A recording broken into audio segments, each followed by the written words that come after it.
Esta é mais uma entrevista do canal Empoderando Mulheres após os 50.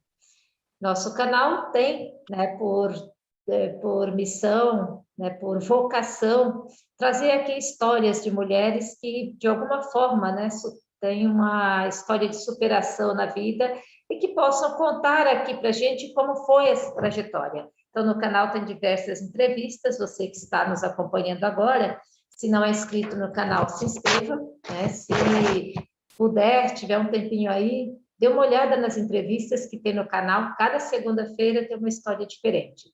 No segundo semestre, nós iremos complementar outros dias da semana com outras atrações também, com outros conteúdos, além das entrevistas. Mas continuaremos postando nas segundas-feiras as entrevistas. Hoje, nós temos uma história muito interessante, temos aqui uma convidada bastante especial, que é a Rosana Batista.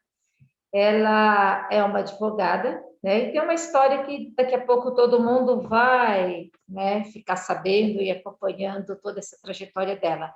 Ela teve poliomielite com 4 meses de idade. Aos 14 anos já teve que trabalhar, e fez o ensino noturno, o ensino médio no período noturno. Trabalhava durante o dia para estudar à noite. E assim foi, fez faculdade de Direito, também teve que trabalhar para pagar a faculdade, para poder ter esse sonho realizado do estudo. Então, uma pessoa que teve, durante a vida toda, que se dedicar e se superar. Muitas outras pessoas aí não tem problema nenhum e passa pela vida com tudo já ali encaminhado, pelos pais e tudo. Nós temos aqui uma história diferente, ela teve que buscar, que fazer a sua jornada, que trilhar a sua vida, que buscar a sua história, construir a sua história no dia a dia. E que história bonita. Seja bem-vinda, Rosana. Tudo bem com você?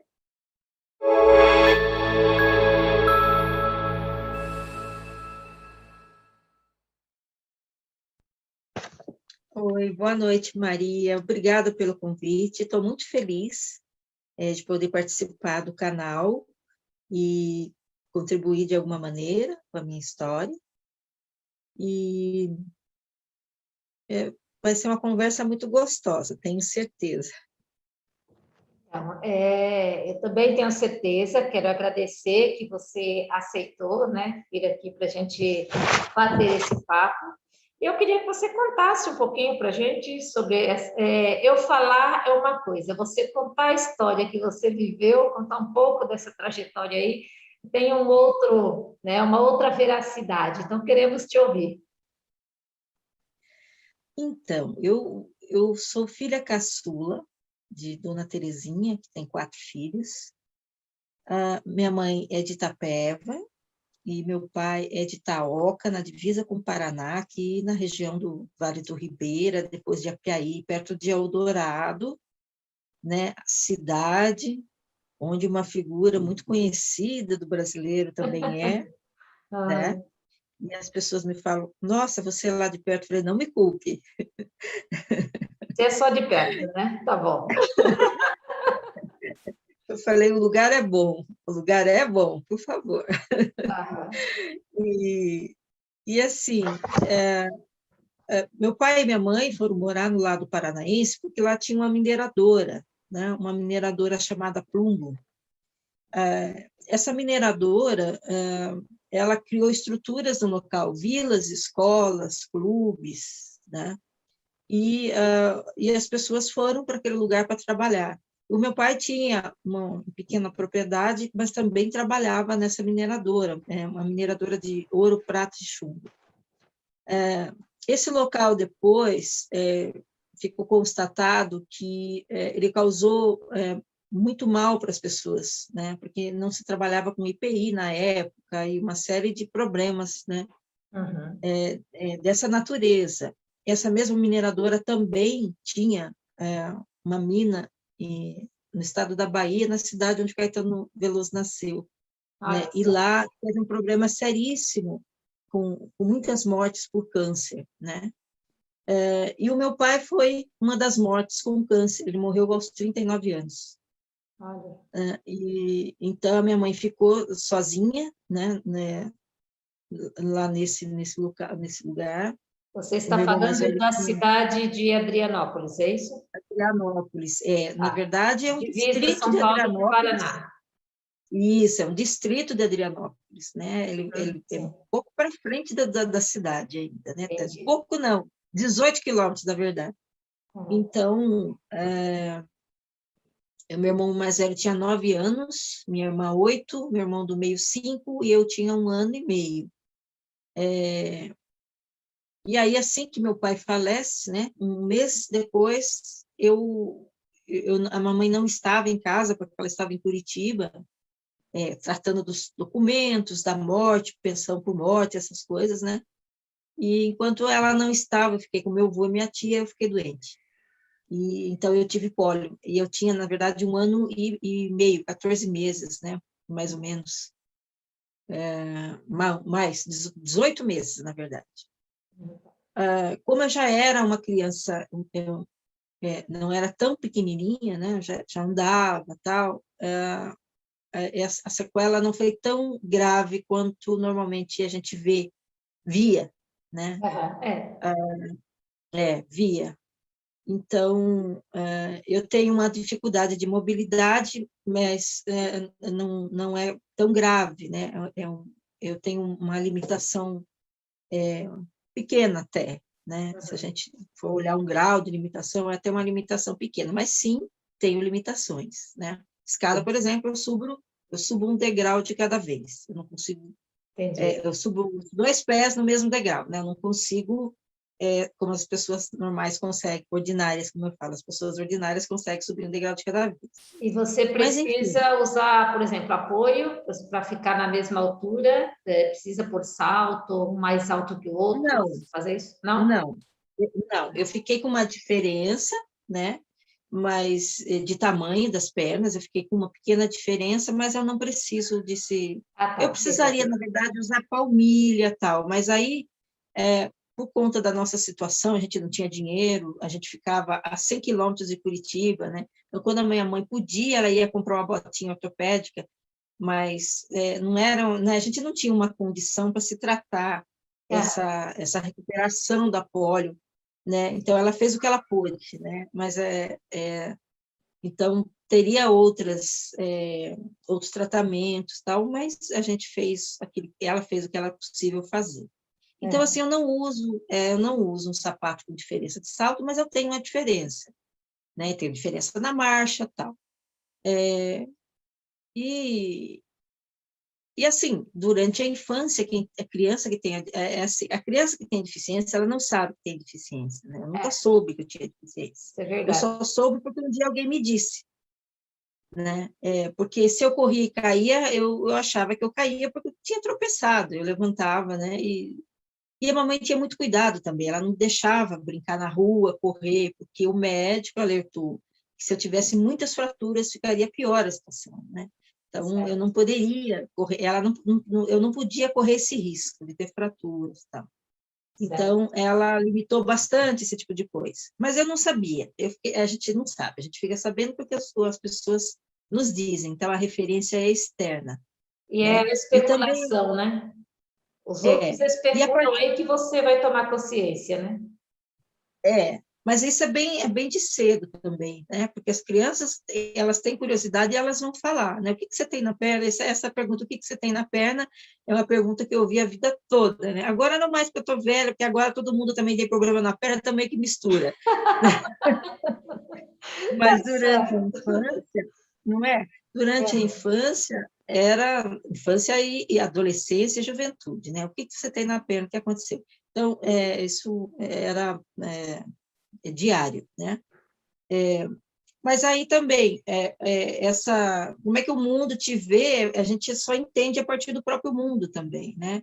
Uhum. Então, o que eu não podia fazer foi o mundo que me disse, mas muitas vezes o mundo me disse que eu não podia fazer e eu fui e fiz, Certo. né? Então, aí é uma questão mesmo, acho que da personalidade, alguma coisa nesse sentido.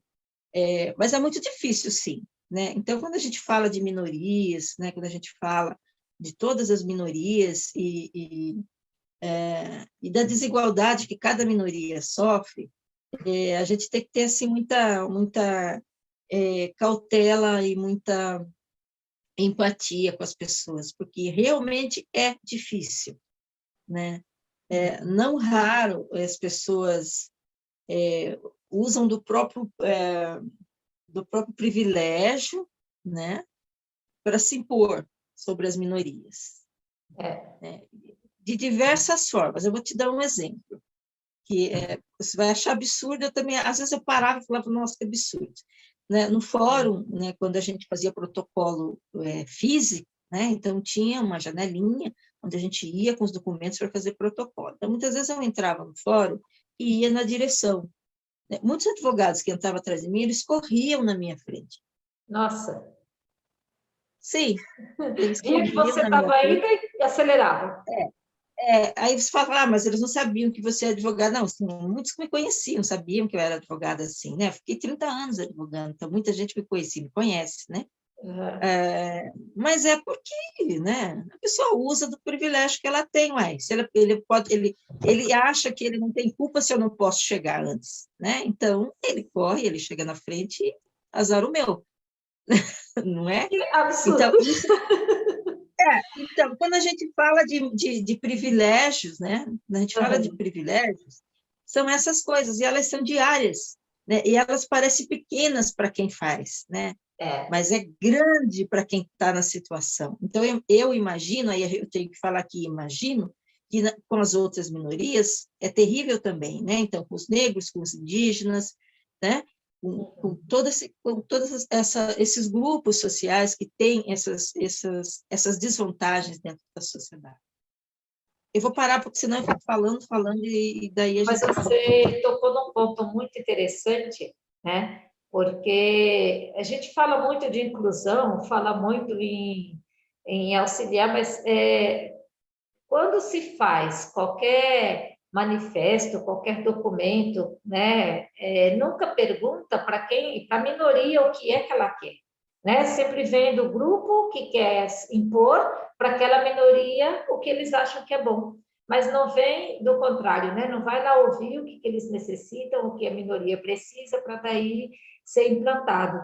Então, né, tem coisas assim que eu acho que, por exemplo, eu não tinha essa consciência de que alguém poderia ver você indo, né, protocolar, indo num guichê de protocolo no fórum, e daí um outro advogado sair correndo ali para ir à sua frente, andar mais rápido, passar você para chegar lá primeiro. Quer dizer, nunca passou pela cabeça que isso pudesse acontecer, né? E você está aqui narrando. Então, tem coisas que só quem está do outro lado, né, é quem deveria pleitear e colocar, né, para criar essa mudança, mas eu acredito que as minorias não são ouvidas, né?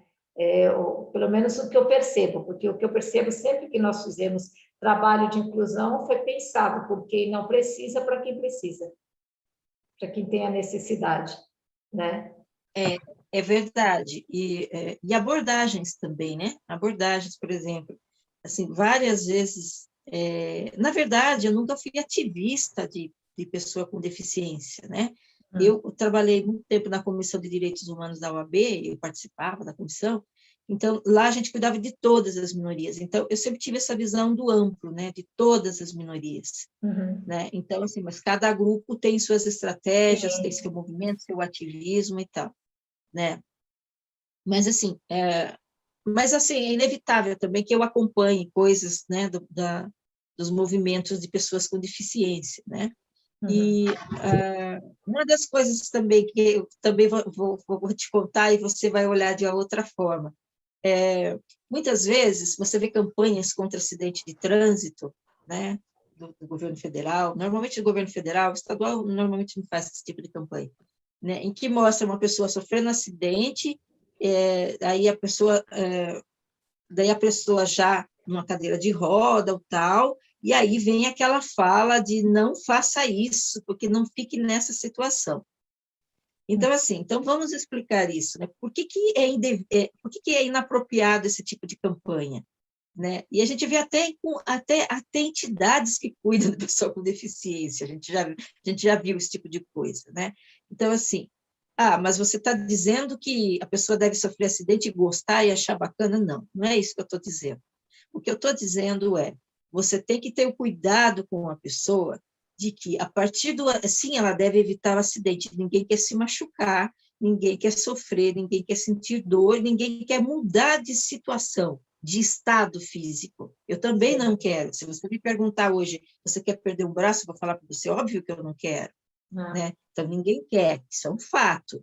Agora, você não pode, a partir disso, você, você estigmatizar a pessoa que sofreu o acidente. Esse tipo de propaganda estigmatiza. Sim. Então, a pessoa é um eterno errado, É. né? Ele é um eterno incapaz. Ele ainda Ele, vai ele é carregar a culpa de estar naquela condição. Se é a partir de sim, um acidente, ele não ainda só vai a ter que carregar culpa, a culpa de estar naquela situação, quer dizer, ele já sofreu, né? Ou as sim, consequências disso. E ele tem que passar a vida toda carregando essa culpa. Essas coisas eu sim, sempre e daí, refleti. Eu vejo umas campanhas e me causa até enjoo. Fico assim, meu Deus, será que ninguém está vendo? Eu fico indignada, né, com algumas coisas. Eu fui diretora da APAE, eu trabalhei muito com inclusão, eu fiz, né, estudei, fiz especialização em educação especial, era coordenadora de uma escola, né, que fazia inclusão, e aí eu achava que era errado a maneira como nós fazíamos, então eu saí do meu cargo, fui aprender, fui estudar, me especializar, depois fui 2 anos ficar trabalhando com a PAI para poder entender todos os aspectos da inclusão, não só, né, do deficiente físico, mas todos os tipos de deficiência que eu teria que lidar. Então, fui aprender na prática primeiro, para depois voltar para a minha escola e aí coordenar a sala de educação especial, né, as salas de apoio, né? E aí continuar esse trabalho. Mas, assim, eu vejo umas campanhas que eu fico assustada. Eu digo, será que não pensa? Onde será que busca isso? Né? Porque isso que você está colocando é algo que parece que é feito mesmo por quem nunca sentiu na pele, porque nunca pensa como é estar no lugar do outro, né? E só quer fazer uma campanha, parece que só para causar um impacto, né, sobre um acidente e dizer, ó, aqui o culpado é você, né? Não sei se você tem um percebe isso. fundo, tem um fundo de punitivismo, né? Então, as pessoas são moldadas dentro do punitivismo. Então, É, você foi punido por uma coisa errada que você fez, né? Então, a punição é essa, né? Mas, assim, o que eu quero dizer é que, após o acidente, após o sofrimento, após a doença, o que quer que seja, que mude o estado físico ou mental de uma pessoa, ela recomeça a vida numa nova condição. Então, assim, as pessoas que não têm deficiência, elas têm que entender que as pessoas com deficiência têm o direito de viver nessa nova condição, sem estigma, né? Sem dificuldade, sem obstáculo, né? Então, é isso. Então, quando sim. você faz esse tipo de campanha, você está impossibilitando a pessoa que ela recomece a vida sem esse estigma, né? E, e ela já recomeça com esse abalo psicológico, que é a marca da pessoa com deficiência, o abalo psicológico, né? E já é por si só, né? Porque quando eu vejo assim, existem diferenças, né? Quando a pessoa nasce, ela não conhece outro estado. Então, ela vai nesse estado com uma, né? Lógico que tem todas as dificuldades, mas acho que a maneira psicológica para lidar é uma. Quando você está no estado e de repente acontece, por exemplo, um acidente, você muda para outro, já vem a dor, né, da perda imensa que a pessoa teve, né, daqui, do estado em que ela estava anteriormente. E nascer nesse outro estado não é nada fácil, né? Viver nesse outro estado não é nada fácil. Então, já tem isso naturalmente, ninguém precisa trazer mais pesos, né, para isso. Acho que bem colocado isso que você trouxe, né? Achei muito interessante. E só falando ainda, continuar um pouco mais sobre a sua trajetória, aí você, né, no ensino médio, você já teve que começar a trabalhar e estudou à noite, trabalhava durante o dia. Conta um pouco dessa adaptação ao trabalho no começo e como que foi isso até a faculdade. É, sim, assim, quando eu terminei a oitava série, né, naquela época se chamava série, né? Era primeiro grau e segundo grau, se chamava oitava série, né? Então, quando eu terminei, eu falei para minha mãe, falei, mãe, eu vou procurar um trabalho, né? Porque era uma dificuldade enorme, né? Não tinha dinheiro para comprar roupa, para comprar livro e tal. Meu irmão mais velho trabalhava e ele que comprava os meus livros, né? E então, os livros da escola pública mesmo, né? Mas eu estava ficando adolescente, né? Então eu queria ter independência, eu queria fazer coisas, ter dinheiro, né? Para comprar discos, né? Eram os Ah, que discos de joia! vinil, né? Livros, né? Eram livros, Meu né? livro. Uhum. Era um mundo encantado, né? Não tinha internet, né? A gente que Sim. fazia tudo, era um mundo encantado, né? A gente construía os personagens dentro da cabeça quando a gente lia, né? As histórias e os Ah, livros, né? como era bom. E como era bom, né? Então, eu disse para ela que eu queria trabalhar e ela, a princípio, foi contra, porque ela tinha cuidado, né? Ela tinha preocupação comigo e com o que aconteceria, né? Uhum. Mas, mesmo assim, eu fui. E eu tive sorte, né? Eu fiz algumas entrevistas, eu fui numa metalúrgica, aqui no Éden, em Sorocaba, que é a zona industrial, né? E, assim, por incrível coincidência, era uma mulher gerente, era recursos humanos, nem não era recursos humanos que se chamava, era departamento pessoal mesmo. E era uma mulher, e ela era uma nordestina, né? E ela era muito brava, né? Mas tinha o amor no olhar dela, né? E eu tinha só Uhum. 14 anos, eu ainda ia fazer 15 anos, né? Então, eu fiz o teste, antes disso, eu fiz um curso de datilografia do Estado, então eu ia, era um curso gratuito, eu ia, tinha que fazer o curso de datilografia, o pessoal não sabe o que é, né? Equivalente à digitação, hoje, para quem tem Agitação. menos de 40, 50 anos. Uhum. Então, eu fiz esse curso, e daí fiz essa entrevista com ela, e ela me chamou. Eu comecei a trabalhar nessa empresa, né? E então, assim, veja que a minha vida já foi toda diferentona mesmo, né? Porque assim, eu não tive um pai mandando na casa, era a mãe, né? Aí meu primeiro trabalho é uma mulher chefe, né? Uhum. 1979, era uma mulher nordestina, chefe, e mas ela ficou pouco tempo, ela saiu da empresa e eu fiquei 2 anos nessa empresa. Mas esse tempo foi um tempo suficiente para eu entrar em contato com o mundo das indústrias e do trabalho operário, né? Porque o meu Certo. trabalho era apontar cartão, né? As marcações eram nos cartões, nos relógios, né, mecânicos que batiam o Uhum. cartão, e os Batia o cartões ponto. ficavam dentro do galpão industrial, né? Então, as empresas sempre tinham 300, as grandes, as médias, né? 300, 400 funcionários, né? Empregados. E então eu fazia o apontamento do cartão, né? Eu tinha que apontar as horas diariamente. Então, todo dia eu ia de manhã à tarde na fábrica, andava a fábrica inteira, conversava com todo mundo. E, e no final das contas, 2 anos depois, o chefe seguinte falou: olha, você não serve, porque você conversa com todo mundo, você não serve para esse trabalho. Você, você deve ser, você busque ser assistente social, porque você conversa muito, não pode Olha conversar. só. Mas assim, veja, não havia problema nenhum, porque assim, eu não parava e me encostava nas fábricas, eu passava, conversava, oi, tudo bem, não sei o quê, e ia aí, fazia as anotações, voltava, oi, tudo bem, tal, não sei o quê. Não era parar para, sabe, se encostar, não era isso. Mas Uhum. era um tempo, né, ainda era ditadura militar e tal, e essa empresa era uma empresa alemã, né? Uhum. Então, era um tempo em que era rígido, né? Então, as relações sociais eram rígidas. Na verdade, o que ele me disse depois é que não era para eu me misturar com o pessoal da fábrica, né? Porque se eu Ah, estava na administração, eu não sabia, né? Obviamente, eu uhum. não sabia dessas coisas, né? A gente ninguém nasce com preconceito, né? Preconceito você adquire, né? Sim, sim. É o meio que te faz preconceituoso, né? Então, o que ele queria me dizer é que eu não devia conversar com o peão, porque eu estava na administração. Eu trabalhava no departamento pessoal, era administrativo, então eu não podia conversar com o peão. Não adiantou, eu continuei conversando do mesmo jeito, né? E aí, quando ele teve a oportunidade, ele me dispensou. Eu continuei trabalhando em metalúrgicas, depois trabalhei em outras metalúrgicas, fui trabalhando, e a última que eu trabalhei era uma americana, né?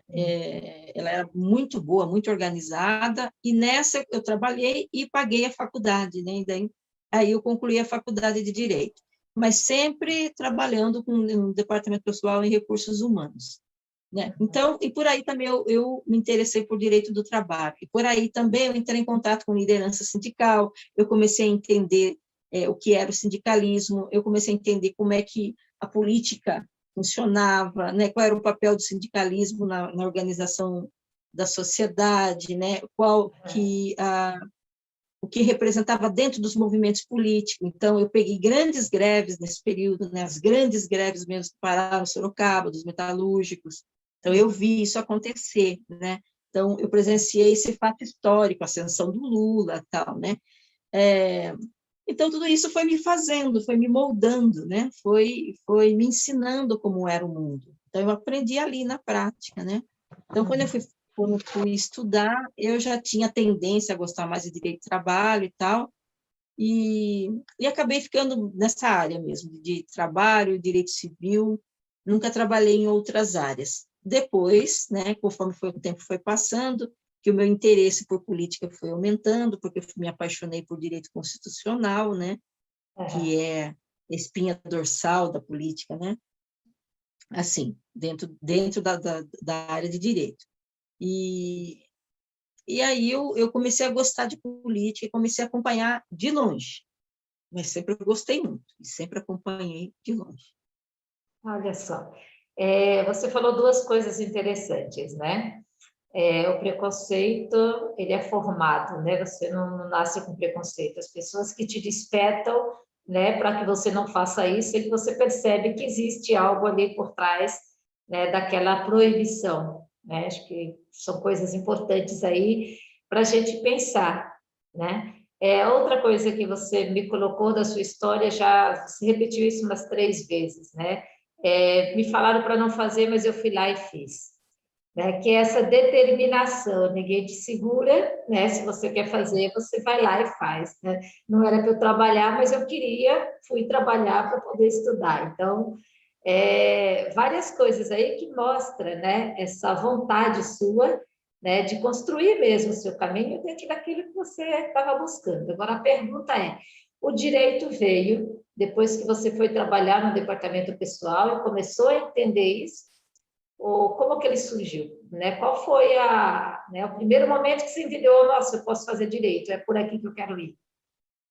Não, foi bem interessante, né? Na verdade, eu não fazia essa ligação entre a faculdade e o trabalho. Eu não fazia essa ligação. A primeira faculdade que eu pensei na vida em fazer era artes plásticas, porque eu gostava de desenhar e tinha interesse em pintar e desenhar, eu gostava, então eu imaginei que seria uma coisa que eu, com 14 anos, né, 15 anos mais ou menos, que uma coisa que eu gostaria de fazer. Depois eu vi que não era possível porque eu precisava trabalhar. Então, assim, a minha vida sempre, né, muito pragmática, assim, né? A vida é pragmática, né? Foi para mim, né? Não eu que sou, mas a vida foi para mim, eu aprendi com ela, né? Então, assim, não tinha como, artes plásticas era coisa para filho de rico, não podia fazer, não tinha como, pronto, tinha que trabalhar. Então, na verdade, a primeira faculdade que, já com 18 anos, fazendo cursinho e tal, pagava meu cursinho também, né? O primeiro curso que eu pensei foi geografia. A Unicamp tinha geografia humana e geografia econômica, e eu pensei em fazer geografia humana na época, né? Cheguei a prestar o vestibular, bati na trave, né? Mas não deu, porque eu trabalhava, não podia estudar o dia todo, né? Então, era muito desigual isso, né? Ainda é, né? Hoje, os estudantes que não conseguem ter um bom ensino de qualidade, a gente até tinha, né? Porque a escola pública era muito boa na minha época, né? Ela é o inverso do que é hoje, né? Na minha não, na nossa, você também acho que via isso, né? Isso, nós temos 1 ano só de diferença aí de idade, então tudo que você viveu é muito próximo daquilo que eu vivi também, é o mesmo período. Então, você é um ano mais nova, né? Isso, 56 Você é um ano anos. mais nova. Então, olha, eu levei uma vantagem sobre você, sabe por quê? O meu ano foi o último ano, 1976, foi o último ano que teve francês na escola pública. Eu tive Eu não tive. francês na você não teve, você teve inglês, né? Eu tive francês na quinta e na sexta, e inglês na sétima e na oitava. Olha que coisa chique, né? Eu tive uma diferença, né? Eu não estudei em escola pública porque eu quis, estudei, né, na fazenda até a quarta série, na época era a quarta série que chamava, né? E aí, quando eu fui fazer o ensino fundamental, fiquei 2 anos sem estudar, porque as meninas iam cuidar de fazer enxoval para casar e só os homens poderiam ir para a cidade estudar naquele período, né? Ainda o pai muito conservador, ainda ditadura aí presente, né? Então a gente obedecia e pronto, só que eu me recusava a obedecer, eu queria estudar, eu chorava todos os dias porque eu queria ir para a cidade estudar. Então a maneira como eu achei foi pedir para a freira, né, me levar para o convento, porque eu queria estudar, e eu perguntei se as meninas que estavam lá estudavam, elas falaram que sim. Aí, quando chegasse a idade, 16 anos, que fosse para o ensino médio, aí elas paravam de estudar para fazer o noviciado e se preparar para os votos perpétuos. Então, eu sabia que eu tinha ali até 16 anos que eu podia estudar o ensino fundamental, e o meu sonho era fazer o normal, na época era normal que falava, e ser professora. Se eu ficasse lá, né, sem estudar, eu nunca ia realizar meu sonho. Então, eu rezava o terço todos os dias quando meu pai chegava da fazenda. Aí ele chegava em casa, estava eu ajoelhada no pé da minha cama, eu não comia, não jantava, ficava ali 2, 3 horas rezando o terço, pedindo para ele uma saída para Deus e que ele me levasse para o convento para eu poder estudar. E aí, depois de tanto ele ver, né, fazer isso, ele acabou me levando. E aí eu estudei esses 4 anos na escola particular, né, porque elas tinham o colégio e elas tinham a parte que acolhia as meninas junto com o colégio. Então, eu fiz o fundamental, né, nesse colégio. Depois, quando eu saí de lá, já tinha 16 anos, em vez de ir para o noviciado, aí sim, foi hora de eu negociar de novo com ele, porque ele só tinha 16 anos, para ir, né, para morar num pensionato e aí trabalhar e pagar meus estudos. Só que aí eu estudava no Colégio das Freiras e trabalhava no Colégio dos Irmãos Maristas, né, em Cascavel. Então, a vida toda foi escola particular. Eu vim conhecer ensino público, depois de 10 anos trabalhando em escola particular, eu quis, em São Paulo, fazer concurso na escola municipal e dar aula por magistério. E aí que eu fui conhecer o ensino público, porque eu tinha essa vontade de ensinar quem era do ensino público, de aprender também, né, e ver essa outra realidade que eu não tive possibilidade de vivenciar na minha vida, né, já depois de adulta. Mas gostei muito, acabei me aposentando como professora da escola pública, né? E aí, essas histórias, né, minhas e suas, se cruzam bastante, porque a gente tem familiaridade com o período, né, com as coisas que aconteciam na época, como, né, se organizavam ali. Lógico, com referências diferentes, você como uma mãe comandando o lar, eu como uma mãe bastante submissa, e a palavra só quem falava era meu pai, né? Minha mãe não podia dizer nada, só tinha que aceitar, e as filhas também. Então, eu tive esse momento de briga. Agora, uma outra pergunta que eu te faço. Se você hoje, com 57 anos, tivesse que recomeçar alguma coisa na sua vida, você faria tudo de novo? Iria recomeçar? O que aconteceria aí? Você está falando uma mudança Se você tivesse radical? uma mudança, se tivesse uma mudança, tivesse que fazer alguma coisa agora, né? Como que seria? Que você teria energia? Você encararia? Como que seria isso? Olha, na verdade, eu estou sempre procurando alguma coisa para fazer. Assim, eu acho que é traço mesmo, né? É traço de personalidade. Assim. Eu sempre quero fazer alguma coisa diferente, né? Está sendo E muito difícil. E o sonho das artes plásticas ficou lá atrás? Não, eu fiz curso, sabe? Quando meus filhos eram pequenininhos, né? Quando eles eram muito pequenininhos, eu fiquei períodos com eles, né? Voltava a trabalhar depois, né? Como eu falei para você, eu tive essa escolha, felizmente tive, né? Mas então eu fiz uns cursos, pintei, tal. Depois parei, né? Depois que eu comecei a advogar mesmo, eu acabei advogar, aí as crianças cresceram, aí ficava difícil manter essa rotina, né? Com tudo que tinha para fazer. Depois, quando a minha filha tinha 5 anos, eu me divorciei, aí ficou mais difícil ainda, né? Então, mas assim, eu amo, né? Aí quando foi 2017, por exemplo, eu falei, olha, eu preciso fazer alguma coisa diferente, né?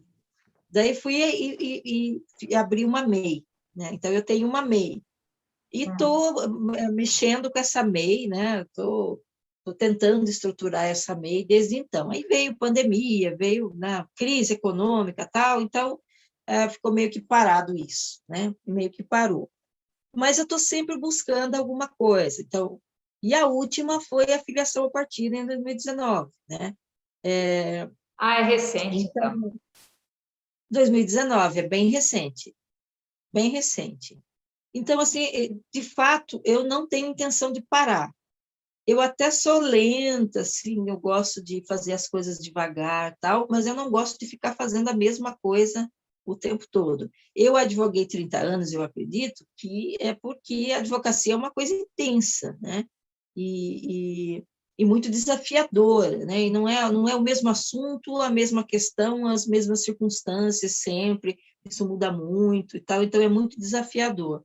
Então, não foi difícil advogar por 30 anos, né? Mas, assim, quando chegou a época também da digitalização de tudo, da informatização de tudo,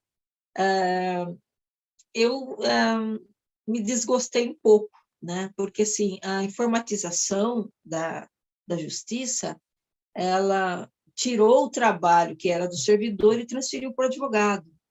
Então, antes a gente redigia a sua peça, você redigia, né, no computador, imprimia, você ia até o protocolo e fazia o protocolo. Esse documento entrava e, a partir daí, eram os cartorários que autuavam, furavam e tal, ia para o juiz, criava número e protocolo e uma série de coisas, né?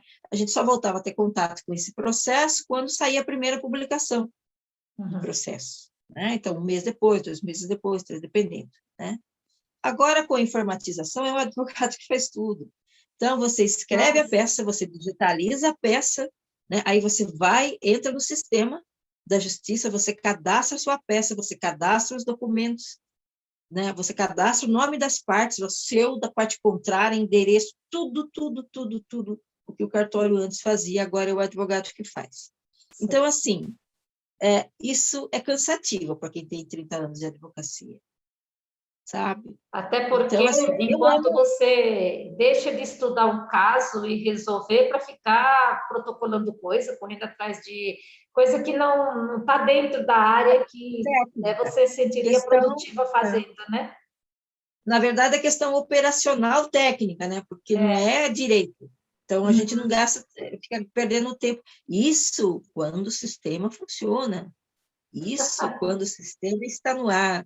E aí nós temos prazo para cumprir, né? Nossa, E aí cai a internet na tua região, é o último dia do teu prazo, nossa. né?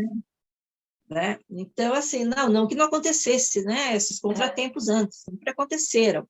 Mas agora a dependência é enorme, né? A dependência da internet é enorme. Então, isso me desagrada muito, né? Então, eu comecei a pensar assim, começar a deixar para quem curte, né? Para quem tem 20 anos aí, que adora, né? Que cresceu na frente de um computador, cresceu na frente do é um sujeito digital, né?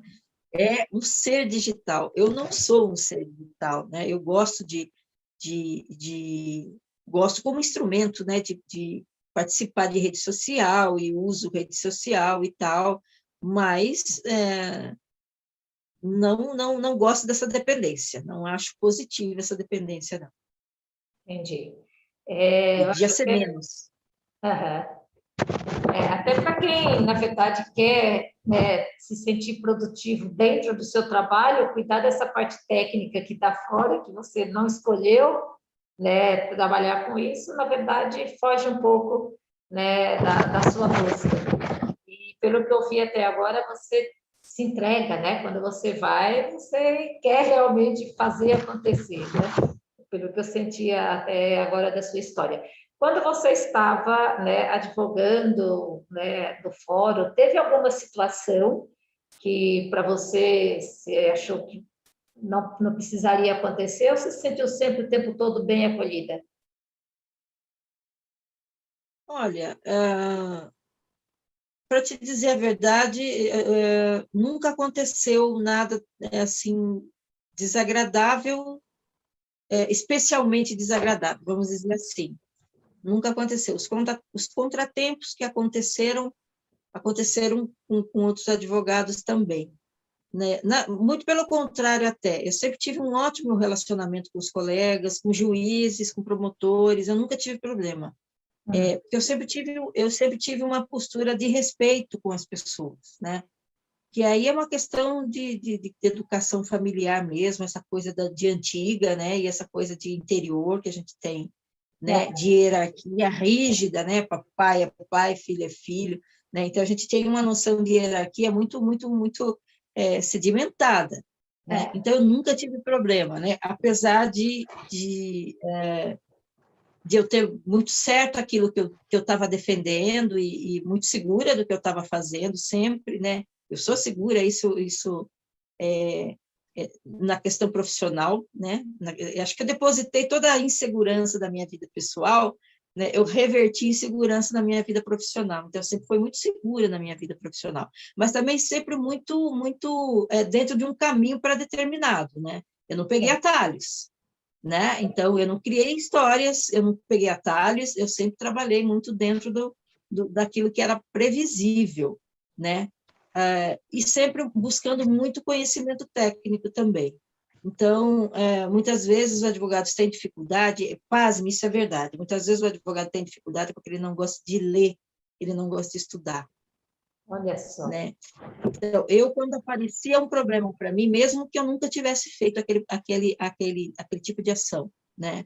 Eu trabalhei com assistência judiciária há muito tempo, né? Com as pessoas da assistência judiciária, que são as pessoas que não podem pagar, e o Estado é que custeava, né, uma quantia bem baixa, pagava bem pouquinho para os advogados, mas para trabalhar. Isso não existe mais com a chegada da defensoria, ainda tem um convênio, mas não funciona como era antes.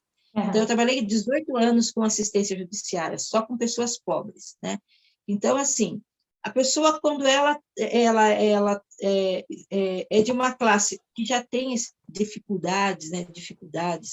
Então, o problema já chega enraizado, né? Porque não é só que faltou um documento, faltam N documentos, né? N situações. A pessoa vendeu para outro, o outro vendeu para outro, vendeu para o tio, mas o tio tinha morrido. Então, são situações assim complexas, justamente porque as pessoas das faixas populares, elas não têm acesso a tudo que precisa para ter uma vida burocrática, regradinha, né? Eles não têm isso. Eles não têm isso. Então, já chega para você um problema já bem complexo, né? O que eu sempre fiz na vida, né? Antes de internet e tal?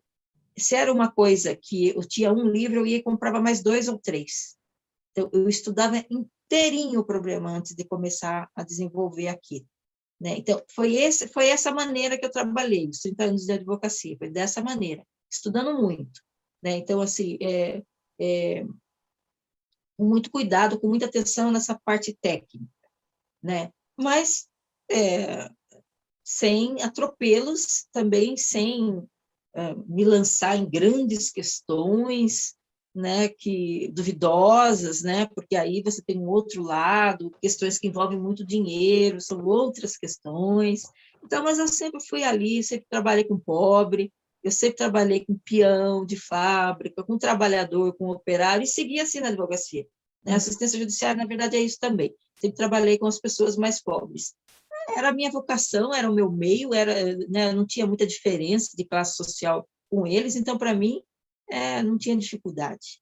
Né? Mas tem advogados que vêm de uma classe social diferente que tinha muita dificuldade. A principal dificuldade era de comunicação com as pessoas. Eles não conseguiam falar, não conseguiam entender. Nossa, isso é grave, né? Porque precisa, né? Isso é essencial dentro das relações humanas, né? Nossa. É. E você também trabalhou na Secretaria dos Direitos Humanos, atendendo criança e adolescente. Como é que foi essa experiência? Ah, não. Aí é assim. Durante esse tempo que eu advoguei, eu fiquei 9 anos na Comissão de Direitos Humanos, né? Eu mudava o presidente, mas a gente continuava, porque a gente fazia um trabalho técnico, né? Então, ali a gente não tinha muita política de classe, era um trabalho técnico mesmo que nós fazíamos de direitos humanos. E também porque os outros advogados não tinham interesse para a área, né? Porque é uma área quase assistencial, quase, né? Então, não é uma área de mercado, né? Que causa interesse, né? Não é. Então, eu fiquei 9 anos. Nesse tempo também, eu fui presidente da Comissão de Cidadania. Então, aí a gente fazia alguns eventos, né?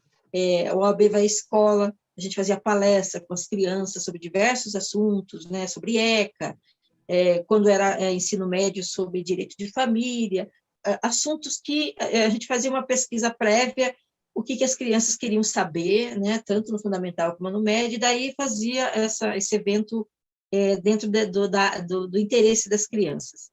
Então, eu fiquei 2 anos nessa comissão de cidadania, eu era presidente dessa comissão, e a gente fazia também OAB vai aos bairros, a gente ia nos bairros, colocava uma tenda e atendia as pessoas, qual era o problema que elas tinham e tal, então a gente orientava, né? Era muito bacana, conhecia advogados, aliás, tanto na Comissão de Direitos Humanos como Cidadania, eu tive colegas excepcionais, pessoas com quem eu aprendi muito também, né?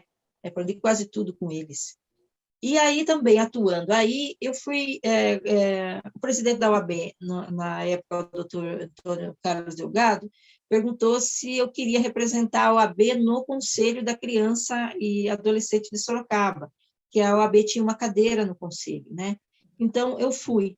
Mas aí eu fiquei pouco tempo, não fiquei muito tempo, porque ficou incompatível com o meu horário de trabalho. Aí, nessa época, eu passei a trabalhar num sindicato de servidores. Então, ficou incompatível, eu não consegui ficar muito tempo.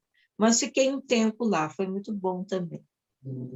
Nossa, que história linda, viu? Que trajetória bonita essa sua. E o nosso canal aqui é exatamente para falar disso, né? Empoderando mulheres após os 50. É claro que toda a sua carreira já foi pautada antes disso, né? Hoje você está colhendo os frutos de tudo aquilo que você desenvolveu, né, durante a vida toda e anterior a esse período.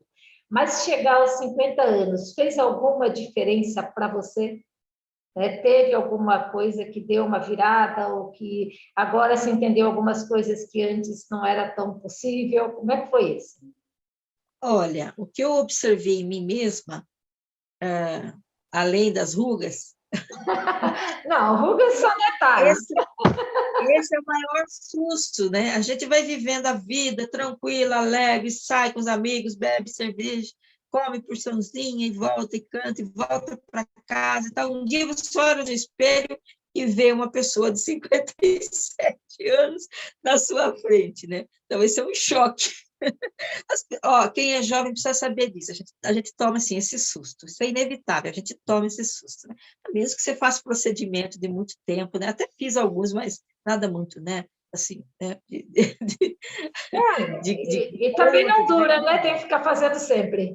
Dura, é esse que não dura, exatamente. Então, assim, mas foi após a menopausa que eu senti mais mudanças, né? Até então eu não sentia mesmo muitas mudanças, né? Mas aí depois muda tudo, muda o cabelo, muda, é aquilo que todo mundo fala, né? A pele muda, não tem mais brilho, né? Ela desidrata, então tudo muda, né? Tudo muda depois dos 50.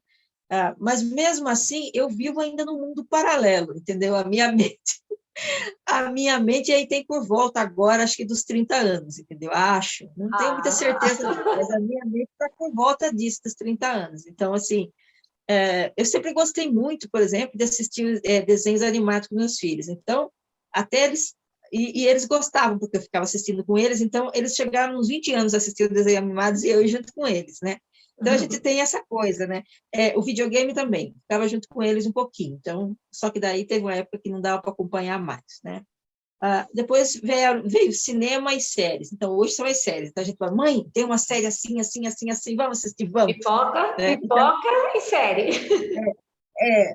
Então, assim, eu tenho dificuldade de entender que eu estou envelhecendo, né? Então, mas eu estou tendo paciência comigo mesma, né? Então, estou conversando comigo mesma, mas acho que mas eu sou uma pessoa impetuosa, né?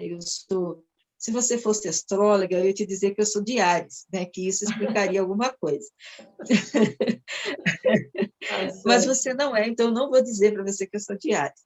Então, assim, eu sou assim, né? Eu acho que é a minha natureza, eu dificilmente mudaria. Então, eu estou sempre fazendo alguma coisa, né? Eu tenho 5 gatos, né? E tinha 4, mas aí em dezembro eu falei, oh, meu Deus, eu quero um gatinho amarelo, eu queria um gatinho amarelo, aí tinha um gatinho no abrigo, fui lá e peguei o gatinho, então agora eu tenho 5, né?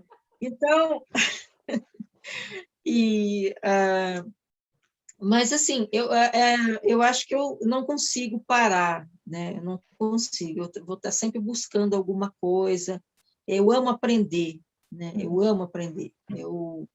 E tenho, né, uma infinidade, né, de coisas para eu aprender na vida ainda que eu não aprendi. Milhares de livros que eu não li, né? E não consigo ler porque não dá tempo, tal, mas eu tenho tudo. Então, eu estou sempre pensando o seguinte: olha, se eu não puder andar mais um dia, né, não conseguir andar e tal, aí atrofiar, aí eu vou começar a ler os livros que eu não li. Porque enquanto eu estou andando, estou fazendo outras coisas, não paro, estou andando. Mas, assim, eu ainda tenho isso, quer dizer, a bala de prata são os livros que eu não li ainda. Então, mas eu não consigo parar, assim, estou sempre pensando alguma coisa, querendo alguma coisa. Olha, e isso é bom, nessa dinâmica toda, eu acho que isso deixa a gente cada vez mais cheio de energia e de vontade de fazer as coisas, né? Porque quando você se entrega, parece que tudo acaba, né? Enquanto você está em ação, as coisas se abrem e você continua. Eu não sei se, né, se para você isso aconteceu, por exemplo, para mim essa mudança depois dos 50, né, na rotina, no ritmo, a mudança maior foi na alimentação e exercícios que eu tive que incluir na minha vida.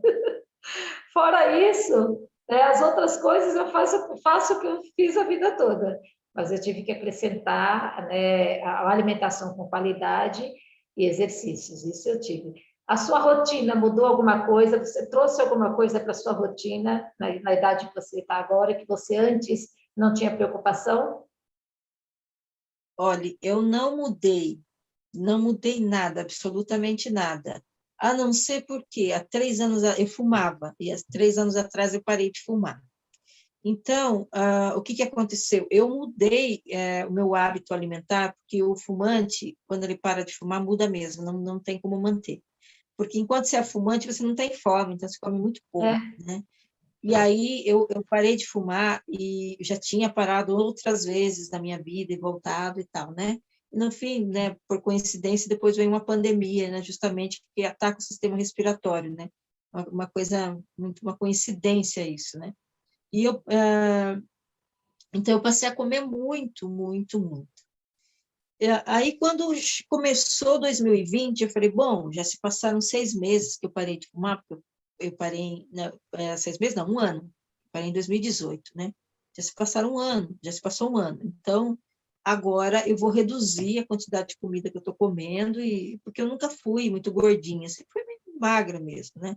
Eu Uhum. falei, vou reduzir o que eu estou comendo, melhorar, tirar bolachas, coisas e tal, né? Que eu comecei a comer, e que eu não comia antes, e voltar ao meu normal. Aí veio a pandemia. Aí veio a pandemia e a minha mãe junto comigo. Aí taca fazer ela comer para ela ficar forte, né? E eu junto, né? E aí tá assim, até agora, quer dizer, não consigo, né? Não consegui fazer essa mudança, mas é uma coisa que eu vou fazer, né? Assim que se estabilizar, todo mundo tiver vacinado, ela já está vacinada, já tomou as 2 doses, mas eu ainda não, né? Então, assim que tudo tiver, meus filhos ainda não também. Então, assim que tudo tiver normalizado, aí eu vou dar uma acertada nessa questão da alimentação, é que eu saí mesmo do meu normal. Uhum. E acho que é importante, né? Porque o metabolismo vai ficando mais lento e a gente precisa dar uma ajudada aí, né? Então, para continuar, ter qualidade de vida, ter saúde, né? E viver bem daqui para frente, né? Ou todo o tempo que nos resta. Vou torcer aqui para que você consiga, viu? Agora, me fala uma coisa, com toda essa história maravilhosa que você trouxe, toda essa, né, essa conquista do caminho que você trilhou aí, que foi muito bonito, né? Você se sente uma mulher empoderada? O que é ser empoderada para você? Olha, eu me sinto razoavelmente empoderada. Então, eu tive uma história que facilitou, né, em muitos aspectos, né, que é a história de ter só a mãe como referência e tal, né, e ter vivido um período da minha vida dentro de um contexto histórico também diferente e tal. Eu me sinto razoavelmente empoderada, eu me sinto sim. O que talvez eu não tenha é um ativismo muito aceso, né? Então eu não me considero tão ativista. Eu me considero ou sou uma ativista moderada, vamos dizer assim. Eu não me considero uma ativista muito incisiva, muito empenhada, muito de ativismo à flor da pele. Aham, sim. Isso eu não me vejo dessa maneira. Eu acho que por ser da área do direito, né? Então eu aprendi a ponderar e a buscar o caminho do equilíbrio, equilíbrio, né? Porque direito é isso, direito é conciliação, né? Uhum, sim. Então é uma conciliação social, né? Então a gente tem sempre que pensar no equilíbrio. Então, por conta disso, isso prejudica o ativismo, porque o ativismo você não pode muito ver equilíbrio, você tem que ver só aquilo, o seu objetivo, né? E você tem que trabalhar só dentro do teu objetivo. Então, eu vejo desta maneira. E você sente que há um conflito, por exemplo, do direito com uma postura que você teria, né, de política partidária? Você vê que há conflito ou não? Isso é tranquilo para você? Ah, eu vou te dizer, é conflitante, sim. É Né? conflitante, porque a política está na área sociológica, né? Corre livre na sociedade. A Sim, política não quer regra, né? Ela não quer regra, ela só quer regra quando a regra alimenta a própria política, né? sim. Então, já o mundo do direito, não, ele é exatamente o contrário, né? O mundo do direito, ele existe Regra para para tudo. impor a regra, para É. impor a regra. Então, assim, é muito difícil para mim, muito Uhum. difícil, porque eu tenho a tendência de sempre olhar tudo sob a ótica da legalidade, né? Mais da legalidade do que da sociologia, né? Então, isso também acontece dentro do ativismo, né? Então, eu tenho uma visão muito crítica em relação a algumas Mas posturas de você vê. ativismo, Ah, justamente porque eles invadem, eles derrubam algumas cercas, né? E acabam derrubando essa cerca em cima de outras minorias, de outros grupos, tal, né? Então, eu tendo a ser crítica nesse caso, aham. mas sempre me reavaliando, né? Eu sempre fico me reavaliando nessa questão, porque não tem como a gente cercar tudo, não Aham. tem, né? Não tem. Na verdade, a sociedade, ela tá ali, esse organismo vivo, não tem como você o tempo todo controlar, né? Sim. Eu acho que se existe algum controle social efetivo, né, ou que potencialmente seja efetivo, esse controle só pode ser feito na educação, né? Aham. É através da educação. Se a educação não for boa, a gente não tem essa sociedade equilibrada, né? Essa sociedade harmônica. A gente não tem como. Não vejo outra maneira. Infelizmente, a gente sente isso na pele, né? Nossa educação não é equilibrada, né? E a nossa sociedade não é uma sociedade harmônica de jeito nenhum. E aí acontece esses extremos, né, que estamos vendo acontecer, né? Agora, queria só que você falasse um pouco, por exemplo, toda essa história bonita que você construiu, né? Todo esse senso crítico e essa busca, né, pelo equilíbrio, que mensagem você poderia dar para encorajar as mulheres aos 50 anos que estão aí, né, desanimadas, que não querem mais votar, que estão se entregando? Você poderia falar para essas mulheres? Bem, a gente vive um momento, falando de política, né? A gente vive um momento em que justamente a nossa faixa de idade e os mais velhos voltaram à ativa, né? Então, essa faixa etária voltou à ativa, voltou para a rua, né? Não dentro do meu campo, né? Que o meu campo não é da direita, mas essa faixa etária voltou. Agora, existe também uma grande parte da sociedade absolutamente decepcionada com a política, né? Então, o que a gente precisa dizer para as pessoas, e é o que eu digo para mim mesma também, é que, assim, a política é um movimento dentro da sociedade. Então, assim, se na sociedade as pessoas são desonestas, na política também serão. Sim, Se na sociedade as pessoas são honestas, na política também serão. Os políticos são um reflexo da sociedade, não pode ser diferente, é assim mesmo, né? Mas então todos os políticos do Brasil são desonestos, então toda a população brasileira é desonesta. Não é todo nada. A primeira coisa que a gente tem que parar de falar é todo, né? Então, todo mundo isso, todo mundo aquilo, não existe todo, né? Não existe todo, existe N grupos dentro da sociedade, né? Então, e cada grupo tem a sua visão de sociedade. O que a gente tem que buscar é a vida social harmônica e justa e equilibrada. É isso que a gente tem que buscar. Então, assim, você vai, mesmo que você goste de determinado partido, de determinado grupo político, dentro desse partido, dentro desse grupo político, vai ter gente desonesta.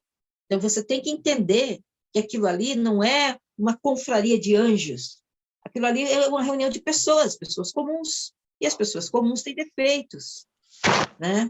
Agora, obviamente, eu estou dizendo que aceite corrupção, que corrupção é normal, não, eu estou dizendo não aceite corrupção, mas combata a corrupção da maneira correta, né? Você não pode combater a corrupção como se polarizando a sociedade entre honestos e desonestos, justos e injustos, porque nem sempre a gente é honesto, nem sempre a gente é justo, né?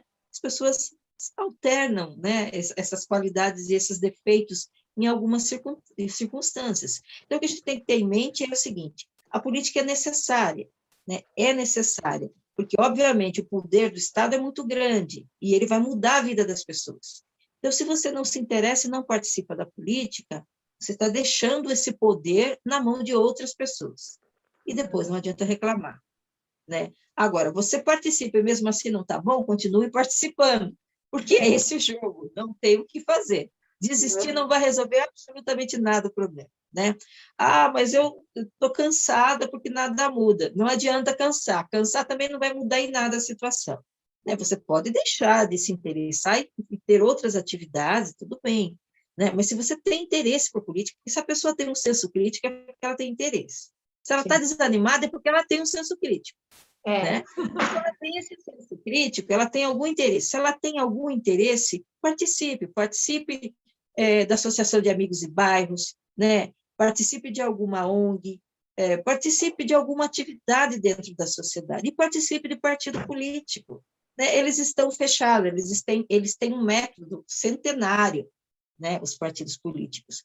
Por quê? Porque exatamente as pessoas se afastam, não querem participar, não querem ter aquelas chateações que tem dentro do partido político. Agora, tem chateação, isso tem, como tem reunião de condomínio, tem, né? Então, a vida em sociedade tem esses embates, isso é chato, né? Tem tudo isso, mas não tem outra alternativa, a gente tem que participar.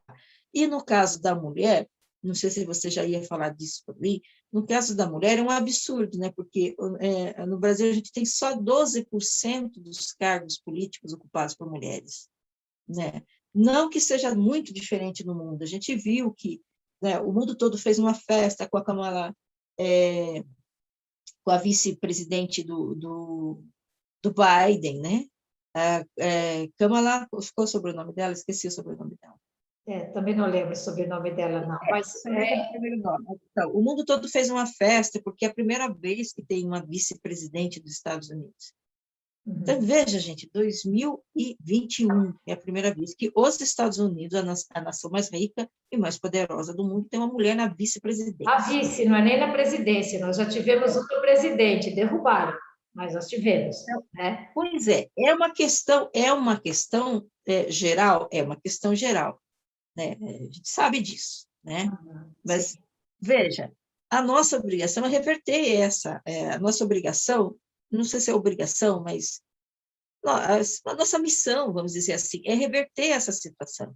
A nossa missão é tomar o espaço que é nosso. A gente é 51% da população. As mulheres formam 51% da população brasileira, né? Então, a gente tem que acreditar que a política é para a mulher, né? Os cargos políticos podem e devem ser exercidos por mulher. Mulheres podem ser prefeitas, podem ser governadoras, podem ser vereadoras, deputadas, senadoras, né? Elas podem ser o que elas quiserem, e é necessário que seja, né? Porque, por exemplo, Sorocaba, a gente tem um problema crônico com creche. Já faz 10 anos que as vagas de creches não são suficientes para as crianças em Sorocaba. E olha que não há explosão demográfica, não tem uma explosão de nascimentos em Sorocaba. Não tem. É mais ou menos o mesmo número de crianças, até reduziu. Mas não se resolve a questão da creche. Por quê? Porque esse é um problema que afeta as mulheres, as mães, né? Dificilmente o pai vai sofrer esse problema. Dificilmente o pai. Normalmente é a mãe que sofre com esse problema, porque afeta ela, né? É o espaço dela de trabalho que fica comprometido, porque ela não pode sair trabalhar, né? E se for uma mãe de periferia, pior ainda, porque aí ela passa fome, sem a vaga da creche, porque ela não pode trabalhar, porque tem que cuidar da criança, e ela e a criança passam fome, né? Então, a gente tem um problema crônico, que não foi falado nas últimas eleições, né? Por acaso eu estava lá e falei, porque, né, eu tinha que falar, né? Se ninguém falava, eu tinha que lembrar isso, né? Mas, enfim, passou a eleição, o problema continua, né? Por quê? Porque não tem mulher na área de poder. Você vai me dizer, mas a gente tinha uma prefeita, né? Então, a gente vai para a segunda questão, a gente precisa ter mulheres comprometidas com causas das mulheres, né? Mulheres que reproduzem o padrão masculino não vão modificar a situação. Então, nós precisamos de mulheres empoderadas, mulheres conscientes, né? Mulheres que tenham por objetivo mudar esse padrão, né? Então, fazer política pública para mulheres, que atendam às mulheres. Foi bom que você levantou isso, que seria a minha pergunta seguinte, mas você já colocou tudo no mesmo pacote, ficou maravilhoso, porque eu acho assim, uma bandeira a levantar nesse canal é que empoderar as mulheres, é colocar as mulheres em todos os setores da sociedade, que elas ocupem todos os cargos, né, que seja possível ocupar, mas principalmente na política. Se nós queremos mudar a política, nós precisamos de mais mulheres na política, pelo menos 50%. Igual ali, né? Essa história de dar uma cota, de ter uma porcentagem pequenininha lá para ter mulheres na política só para representar, isso está errado, né? Nós precisamos ter no mínimo, né, pelo menos 50%, daí de pé de igualdade, mesma quantidade de mulher, né, candidatas no partido, né, mesma quantidade de homens que sejam o mesmo peso para as mulheres, né? E não 30%, 20%, 12%, o que é isso, né? Mas para isso precisa que as mulheres se interessem, né? Então, não é só reclamar que não tem, é se candidatar, é procurar, é se afiliar a um partido, e eu acho que chegou uma época que não podemos mais ficar paradas, né, esperando, principalmente acho que as mulheres da nossa idade, né? Se já trabalhou, já está aposentada, então vamos lá, vamos fazer agora um outro movimento, vamos mudar essa situação toda, né? Então, por mais mulheres na política. Hashtag pelo menos 50% de mulheres na política. Eu queria te dar os parabéns, Pode falar. Eu ia falar algo. Então, eu ia completar o que você disse. Vamos brigar por isso, né? Porque não é fácil, não será fácil. Não é fácil, né? Não é fácil. Então, eu costumo dizer que se fosse fácil, eu nem entraria. Então, não é fácil, realmente não é fácil, mas assim, quando eu resolvi me filiar e participar de um partido político, e participar da vida política, né, o objetivo foi, antes de qualquer coisa, né, levantar a bandeira de que mulher deve e pode participar de política, e precisa, é necessário, nós precisamos de visão feminina, do método feminino dentro da política e dentro da administração pública, né? Nós precisamos do método feminino de gestão dentro da administração pública, do método humanitário de gestão dentro da administração pública. E esse método é quase que inerente às mulheres, né? Então, é quase que inerente à mulher ter uma visão humanizada de gestão, né? Desde a casa dela até o trabalho dela, em tudo que ela faz. Então, isso é necessário, nós precisamos disso. O mundo vai melhorar, eu acredito muito nisso. Ah, que bom. Estamos chegando ao fim, mas a conversa foi muito boa, gostei demais, né? Eu acredito e, né, peço mesmo, sempre que for possível, que as mulheres parem para pensar, né? Se você não quer se candidatar, né, dê apoio para alguém, incentive alguém, procure alguém aí do seu bairro, né? Dentre as suas amizades que queira se candidatar, que tenha, né, esse apoio de todas vocês, né, se juntem e falem, olha, vamos indicar aqui uma candidata e vamos nos filiar a partidos políticos, porque é só por esse meio que nós vamos chegar, né, à mudança. Não adianta falar, eu não gosto de política, se a vida é movida por isso.